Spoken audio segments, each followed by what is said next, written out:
L'occasion, des fois, de donner dans la nouvelle sérieuse. Tu sais, peut pas toujours tout en revirer une en blague de mauvais goût ou en chanson loufoque. Je sais pas, moi, agrémentée de danseuses avec des plumes dans le péteux. Donc, j'ai la responsabilité à l'occasion de transmettre de l'information pure et dure. Ainsi donc, le ministre de l'Emploi et de la Solidarité sociale, M. Jean Rochon, a annoncé aujourd'hui que le nombre d'assistés sociaux a baissé de 7 %, soit 42 000 personnes entre mars 2000 et mars 2001. Et ça, c'est très bien, ça. On applaudit.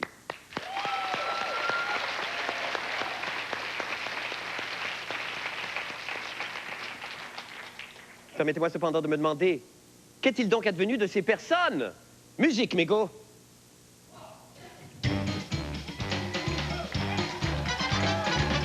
En une année, 42 000 ne mangent plus de moulets pour chat, disparus sans laisser de traces. Ils laissent les bureaucrates pantois.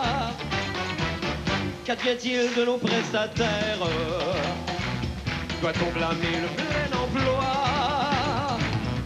Et puis voilà, pendant ce temps-là, au ministère, on entend Jean Rochon crier: qu'est-ce qu'on a fait des BS? Des vieux et des parasites. Qu'est-ce qu'on a fait des BS? Je ne sais pas, moi. Mais les BS, on leur avait fait miroiter la promesse d'un État-providence. Et ce soir, ils dorment, probablement à l'accueil Bono. Eh bien, voilà ce qu'on en a fait. Merci, Chiquita. Eh bien, c'est tout pour les petites vites. Allez, viens jaser cinéma, série.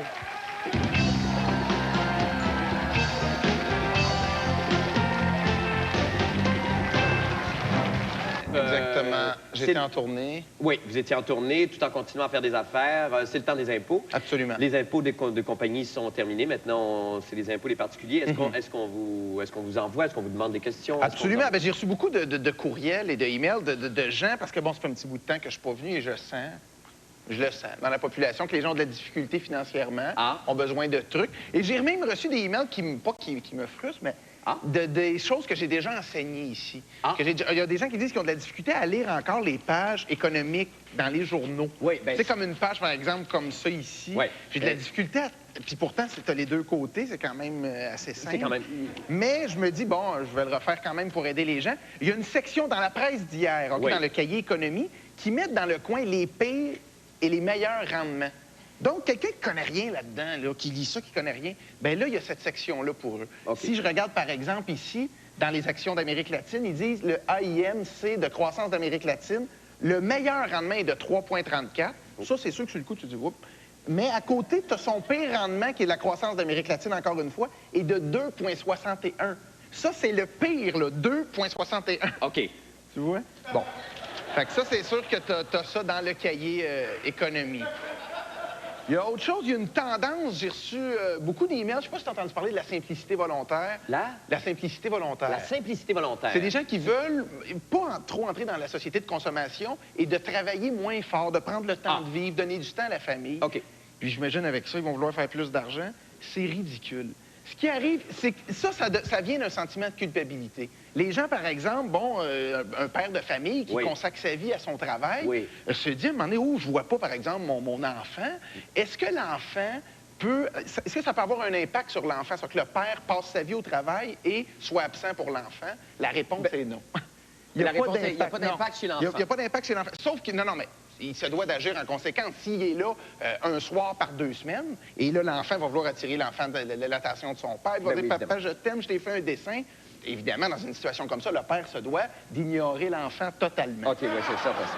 Pour garder l'espèce de distance. La distance, c'est ça, pour pas que l'enfant soit mêlé. Pourquoi, là, j'ai de l'attention, et puis là, il va être mêlé plus tard. Bien, c'est sûr. Et même chose pour l'autorité du père. L'autorité du père n'est plus là quand le père s'occupe pas de son enfant.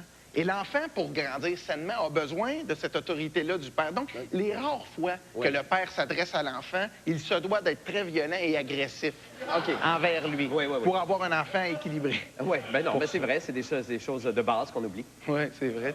C'est ce qu'on dit souvent, on appelle ça la base, comme tu dis. Oui, c'est un peu une base. Tu vois, je donne des conseils, évidemment, sur les finances, mais c'est important d'aller plus loin. Là, je dis même comment agir dans la famille. Il y a beaucoup de mes clients qui me disent qu'ils Ils ont eu d'autres conseillers financiers, ils sont pas contents. À quelque part, je n'ai que à blâmer parce que tu le choisis comment, ton conseiller financier? Est-ce que tu lui as fait passer des tests? Est-ce que tu le mets à l'épreuve? Mais ça, c'est très intéressant. Absolument. Ça, il faut, par exemple, si vous choisissez un conseiller financier, lui faire passer, par exemple, le test du PIF tactile. Ça, c'est, tu sais, d'avoir du PIF, soit avec les mains, pour savoir... Ah oui, pour savoir si tu es capable de choisir... Ben oui, des bonnes décisions. Par exemple, je vais le faire avec toi. J'aimerais que tu me fasses toucher, par exemple, des papiers différents. Je vais me bander les yeux. D'accord. Tu vois? Ça, ça vient d'un voyage. C'est Air Transat, ça? Ça, c'est celui-là. Oui, c'est Air Transat. Et tu vois, j'avais eu ça parce que je suis conseiller, évidemment, de... Pardon? Pour Transat? Non, Transat, je l'ai plus comme client. J'avais KLM, puis il y a eu un conflit par rapport aux actions avec le marché monétaire, et j'ai dit, je m'occupe du G7 par rapport aux économies d'échelle, puis j'avais beaucoup de temps. Donc, je vais faire le test. J'aimerais que tu me fasses toucher des papiers, n'importe quelle sorte de papier. Je vais te dire lequel vaut le plus cher. Ah, OK. Alors, ça peut être n'importe quoi. N'importe quoi, vas-y. OK. Oui. D'accord, un autre? Attends une seconde. J'ai quelque chose ici, j'espère que je... Oui, j'ai quelque chose ici. OK. Oui. En veux-tu un autre? Oui. T'en veux un autre? Là, je... OK. Oui, oui. OK. Tu vois, celui qui vaut le plus cher, selon moi, c'est le deuxième. C'est le deuxième, oui, effectivement. C'est un billet de 20 Bravo! Bravo! Écoute, écoute, merci beaucoup. Très rapidement, Martin, le conseil de la semaine avant qu'on se quitte, on en est... Bon, le conseil de la semaine, je vais y aller avec Nortel, ce qui est arrivé, qui ont fait des mauvaises prédictions et qui était même à la baisse, ça a baissé le marché boursier. Oui. Là, ils ont dit, encore une fois, ils avaient mis ça trop haut, ça allait encore baisser le marché boursier. Il a remonté un petit peu cette semaine, ça monte, ça descend. Pour les investisseurs, c'est fatigant. Mon conseil, prenez l'ascenseur. Une chose qui varie loin. Merci infiniment, Martin Matt. Merci beaucoup. C'est toujours apprécié. Merci infiniment. Et bonne semaine. Nous allons faire une petite pause. Et nous revenons avec M. Claudel Toussaint, Projet Orange. Restez là.